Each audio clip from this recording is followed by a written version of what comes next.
Hello friends, welcome to Mining Mirror and welcome to this continuation video of MCL Overman examination question paper and its solutions. This is part 2. In the first part we had covered 20 questions and in this part again we are going to cover another 20 questions from 21 to 40. If you want to watch the first part, you will find the link in the I button. So friends, if you are new in my channel, please subscribe my channel and please like and share with your friends, and you can WhatsApp me on this number, and please like the Facebook page, that is Mining Mirror. Let's get started. Question number 21. Which among the following is not used in the permanent lining of shaft sinking? Shaft sinking में time में जो permanent lining हम लोग देते हैं उसमें से कौन सा मटेरियल यूज नहीं करते हैं? Steel tubing, concrete, planks and bricks. इसमें से स्टील ट्यूबिंग यूज करते हैं, कंक्रीट भी यूज करते हैं, ब्रिक्स भी यूज करते हैं. ये जो प्लैंक्स है ये यूज नहीं करते हैं. तो answer will be C. Regulation number 72 working shaft जे उसमें जो सब रेगुलेशन है 3 में उसमें दिया गया है. Question number 22. In board and pillar method the width of the gallery at any place in a seam or section should not exceed what? यहाँ पे पूछ रहा है कि बोर्ड एंड पिलर मेथड है, उसमें जो गैलरी का विड्थ होता है एट एनी प्लेस, कोई भी जगह पे विड्थ कितना होना चाहिए? ऑप्शन है 1.8 meter, 3 meter, 4.5 meter and 4.8 metre.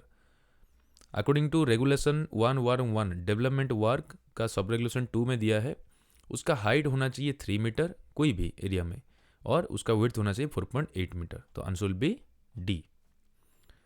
Question number 23. The dust incharge can act as sampling incharge where a mine has an average monthly output of less than what? यहाँ पे पूछ रहा है कि एक माइंस में उसका जो डस्ट इंचार्ज होता है वो सैंपल इंचार्ज की तरह काम कर सकता है अगर वहाँ पे प्रोडक्शन का लिमिट कितना होने से. Option sir less than 3000 ton, less than 5000 ton, less than 10,000 ton, less than 2000 ton. Answer will be B, less than 5000 ton. Regulation number 144 execution of measures for dust control का sub regulation 9 में दिया गया है. Question number 24. Which of the following is not a duty of persons employed in mines? यहाँ पे पूछ रहा है कि ऑप्शन में से कौन सा ड्यूटी नहीं होता है जो माइंस में काम करते हैं. No one will fall asleep during duty hours, ये सही है. ड्यूटी आवर में कोई सोएगा नहीं. Except manager no one will cross or remove any barrier fence or any danger sign, yes. No one shall stop anyone to perform his duties. No one shall ride any tub or rope haulage.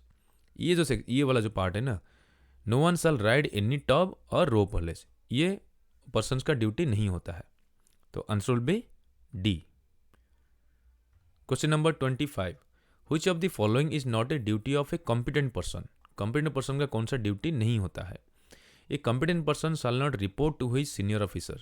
ये तो report करना ही है, तो ये chance है ये उसका duty नहीं होता है. ए competent person shall not allow anyone permission to do his duty without a senior officer. Yes. A competent person shall not perform any duty except the duties allotted to him without permission of his senior officer. उसको जो duty दिया गया है बस वही कर सकता है. अगर और कुछ काम करना है जब तक उसका इमीडिएट ऑफिसर नहीं बोलता है तब तक उसको नहीं करना है. Every competent person shall not remain absent without prior permission. कोई भी कॉम्पिटेंट पर्सन एब्सेंट नहीं रहेगा विदाउट पहले परमिशन ना लेके. ठीक है, तो यहाँ पे जो आंसर होगा कि जो उसका ड्यूटी नहीं होता है वो होता है एक competent person shall not report to he senior officer. Senior officer को हमेशा वो रिपोर्ट देता है. तो answer will be A. Question number 26. In board and pillar method, और एक क्वेश्चन आ गया. In board and pillar method the height of the gallery, यहाँ पे पूछ रहा है the height of the gallery. पिछला क्वेश्चन था कि विड्थ ऑफ द गैलरी, तो कितना होना चाहिए? Obviously 3 metre. Answer will be D.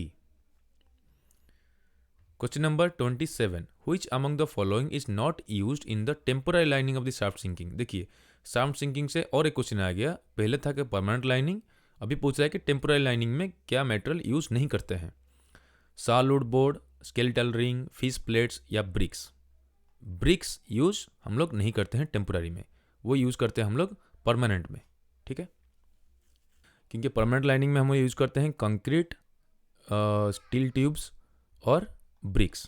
Question number 28. In signalling the code 2 raps is related to. ये जो कोड वाला है ये एक क्वेश्चन आता ही है चाहे कोई भी एग्जाम हो, माइनिंग ओवरमैन हो या माइनिंग सरदार वाला हो. 2 रैप्स का मतलब क्या होता है? मेन रेडी टू असेंड और descend, stop when the engine is in motion, raise when engine at rest और lower.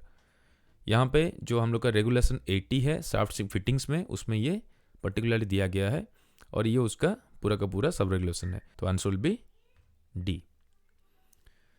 Question number 29, the sum of static pressure and velocity pressure is known as what? Static pressure plus velocity pressure होता है total pressure. यहाँ पे जो option है atmospheric air pressure, total pressure, gauge pressure, absolute pressure. Answer will be total pressure. तो answer will be B. Question number 30, which of the following is not a special method of shaft sinking? कौन सा shaft sinking का special method नहीं है? Freezing method है, seismic method नहीं है, piling method है, कैसन मेथड है। तो answer will be seismic method. Answer will be B. Question number 31, what is the minimum height of the roof in case of flat roof shelters? तो ये आ गया mines rule में। यहाँ पे पूछ रहा है कि अगर फ्लैट रूफ है शेल्टर का, उसका कितना मिनिमम हाइट होना चाहिए? ऑप्शन है 2.5 metre, 1.8 metre, 3.5, 3 metre. Answer will be 2.5 metre. Answer will be A. Mines rule 1955 rule number 63 standards of shelter, उसमें दिया गया है। Question number 32, the lower limit of coal dust inflammability is? Coal dust का जो limit है उसका सबसे lower limit कितना होता है जिसमें इन्फ्लेमेबल होने का चांसेस रहता है? 1 gram per meter cube, 2 gram per meter cube, 3 gram per meter cube, 0.5 gram per meter cube. Answer will be 1 gram per meter cube. Answer will be A. Question number 33, which of the following is an effect of breathable air having 0.2% of carbon monoxide? तो यहाँ पे पूछ रहा है कि जो air हम लोग ब्रीथ कर रहे हैं या सांस ले रहे हैं उसमें 0.2% अगर कार्बन मोनोऑक्साइड है तो उसका इफेक्ट क्या होगा? Option sir nervousness during working more than 10 minutes or resting for 30 minutes, unconsciousness during working more than 10 minutes resting for 30 minutes. पहला है कि वो नर्वस हो जाएगा, बी हो गया कि वो अनकॉन्शियस हो जाएगा, मतलब अचेत हो जाएगा अगर वो 10 मिनट में काम करता है या 30 मिनट्स वहाँ पे रेस्ट ले लिया। उसके और ऑप्शन है headache, restlessness, collapse during 45 minutes or resting for 2 hours, death after working for 15-20 minutes. इसका सही आंसर होता है बी। वो अचेत हो सकता है अगर वो 10 मिनट काम कर रहा है या रेस्ट कर लिया 30 मिनट्स। ठीक है, तो answer will be B. Question number 34, which of the following instrument is installed on underground machinery, continuous miner and coal cutting machinery? कौन सा इंस्ट्रूमेंट हम लोग इंस्टॉल करते हैं ये जो मशीनरी है अंडरग्राउंड का, या कंटिन्यूस माइनर है या कोल कटिंग मशीनरी से? Option sir hygrometer, multi gas detector, anemometer, methane meter. तो answer will be D, methane meter. Question number 35, hygrometer is use to measure what? Hygrometer हम लोग किस चीज़ का मेजर करने के लिए यूज़ करते हैं? Temperature, air velocity, air pressure, relative humidity. Answer will be relative humidity. इसके ऊपर मेरा एक स्पेशल वीडियो है, जितना इंस्ट्रूमेंट है उसके ऊपर आपको आई बटन में ऊपर में मिल जाएगा। तो answer will be D. Question number 36, who will be the chairman of the safety committee? Safety committee का कौन चेयरमैन होता है? ऑप्शन है DGMS, safety officer, ventilation officer या manager. Answer will be manager. Manager उस सेफ्टी कमेटी का chairman होता है। ठीक है, तो सेफ्टी ऑफिसर क्या होता है? उसका सेक्रेटरी होता है। तो ये माइंस रूल 29T और यू को एक बार अच्छी तरह से देख लीजिए, इसके ऊपर भी मेरा एक वीडियो है, उसमें ये सारा चीज़ अच्छी तरह से एक्सप्लेन किया गया है। तो answer will be D. Question number 37, fencing is not done in which of the following places? Option में जितना प्लेसेस दिया गया है कहाँ पे हम लोग फेंसिंग नहीं करना है। ठीक है, where subsidence of the surface has taken place और लाइकली टू टेक प्लेस, जहाँ पे सब्सिडेंस हो रहा है या होने वाला है वहाँ तो करना ही है फेंसिंग। तो वर्किंग फेस में हम लोग फेंसिंग तो नहीं करना चाहिए। और ऑप्शन क्या है? The top of every open cast working, fencing करना है।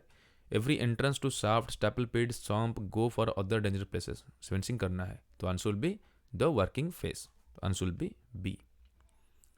Question number 38, what is the use of a pilot tube? Pilot tube हम लोग किस लिए यूज़ करते हैं? ऑब्वियसली प्रेशर के लिए। To measure sound waves, no. To measure air velocity, no. To measure static pressure, yes. To measure air temperature, no. तो answer will be static pressure. Answer will be C. Question number 39, which of the following disease is not related to dust? कौन सा disease dust के साथ related नहीं है? निस्टाग्मस, asbestosis, silicosis या सिडरोसिस, ये disease के ऊपर मेरा स्पेशल वीडियो दो तो है। एक है जो नोटिफाइड है, एक है जो अननोटिफाइड है। नोटिफाइड डिजीज़ जो हम लोग का दिया गया है, जो हम लोग का ज़रूरी है, जो सर्कुलर में आया है। जो अननोटिफाइड है, जो गैजेट नोटिफिकेशन में नहीं आया है लेकिन वैसा डिजीज़ भी होता है। तो वो दोनों का आप देखिएगा, उसका आई बटन में आपको मिल जाएगा या डिस्क्रिप्शन बॉक्स में, वो अच्छा लगेगा, बहुत अच्छा वीडियो है, देखिएगा। तो निस्टैग्मस होता है लाइट के चलते, एस्बेस्टोसिस होता है डस्ट के चलते, सिलिकोसिस भी डस्ट के चलते और सिडरोसिस होता है डस्ट के चलते। तो ऑप्शन ए है निस्टैग्मस, ये होता है लाइट के चलते। तो answer will be A. Question number 40, the last question of this video. Which of the following are not the title or subjects included in the overman's daily report? इस जो option में से कौन सा ओबरमैन का जो डेली रिपोर्ट होता है उसमें मेंशन नहीं रहता है या एंट्री नहीं होता है? सेफ्टी मटेरियल रहता है, डेंजर ऑब्जर्व्ड रहता है, एक्सप्लोसिव्स क्वांटिटी यूज ये नहीं रहता है ओबरमैन का, प्लेस इंस्पेक्टेड रहता है, क्योंकि ये काम रहता है शॉर्ट फायरर का। तो आंसर विल बी सी। तो फ्रेंड्स, ये हो गए टोटल 20 क्वेश्चंस। अगर आपको अच्छा लगा है तो please like, share and subscribe. See you in another video with another 20 questions. Thank you.